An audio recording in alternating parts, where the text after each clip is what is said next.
တရုတ်နိုင်ငံကပေးတဲ့လက်ဆောင်တွေကိုအမိုက်ပုံးနဲ့ထည့်ခဲ့တဲ့ဒေါ်နယ်ထရန့်ရဲ့လှုပ်ဝက်ခီးစဉ်မင်္ဂလာပါ Westwood Greenman ပြည်သက်ကြီးခင်ဗျာကမ္ဘာ့အင်အားကြီးနိုင်ငံတွေကြားကလှုပ်ဝက်ထောင်လှမ်းရေးတွေဟာဘယ်လောက်တော့ကြောက်ဖို့ကောင်းတယ်လဲဆိုတာဒီဖြစ်ရက်ကသက်သေပြနေပါတယ်သမ္မတဒေါ်နယ်ထရန့်တရုတ်နိုင်ငံကိုတွားရောက်ခဲ့တဲ့ခီးစဉ်ပြီးမှတရုတ်ဆိုးရကပေးအပ်လိုက်တဲ့အဖိုးတန်လက်ဆောင်ပစ္စည်းတွေအားလုံးဟာ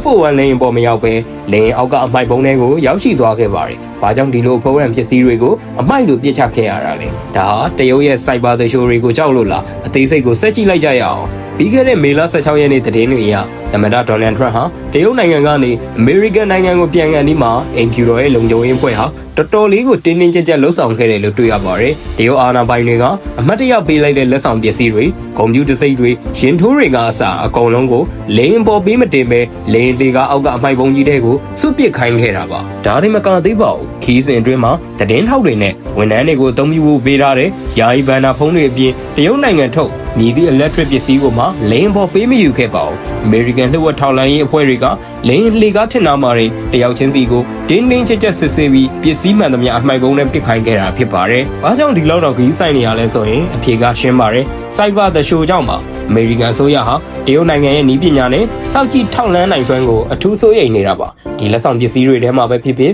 ဖုန်းတွေထဲမှာပဲဖြစ်ဖြစ်မမြင်နိုင်တဲ့နားထောင်ဆက်တွေထောင်လန်းချက်ပြားတွေကိုတက်ဆင်ထားနိုင်ရရှိတယ်လို့ယူဆတဲ့အတွက်လုံခြုံရေးလမ်းညွှန်ချက်အရအားလုံးကိုဖျက်ဆီးပစ်ခဲ့တာဖြစ်ပါတယ်။နိုင်ငံတစ်ခုရဲ့လုံခြုံရေးအတွက်ဆိုရင်အဖိုးတန်နဲ့အမှတ်တရပစ္စည်းတွေဟာအမိုက်ပုံးထက်တောင်တန်ဖိုးမရှိတော့ဘူးဆိုတာကိုဒီလိုရက်ကသက်သေပြနေပါတယ်။ဒါဆိုရင်ပရိသတ်တို့ကဘယ်လိုထင်ကြလဲ။ American ဒီလိုလုံခြုံရေးအပေါ်အစွန်းရောက်ကြီးဆိုင်မှုဟာမှန်ကန်တယ်လို့ထင်ပါသလား။ဒါမှမဟုတ်တရုတ်အပေါ်အလွန်အမင်းတန်တရားဝင်နေတယ်လို့ထင်ပါသလား။အောက်က comment မှာဝင်ရောက်ဆွေးနွေးပေးခဲ့ကြပါ။အခုလိုစိတ်ဝင်စားစရာကောင်းတဲ့ကမ္ဘာသတင်းနဲ့ထူးခြားတဲ့အကြောင်းအရာတွေကိုနေ့စဉ်သိရှိဖို့ကျွန်တော်တို့ရဲ့ Westwood Greenman Channel လေးကို like and subscribe လုပ်သွားဖို့မမေ့ပါနဲ့။အားလုံးကိုကျေးဇူးတင်ပါတယ်ခင်ဗျာ။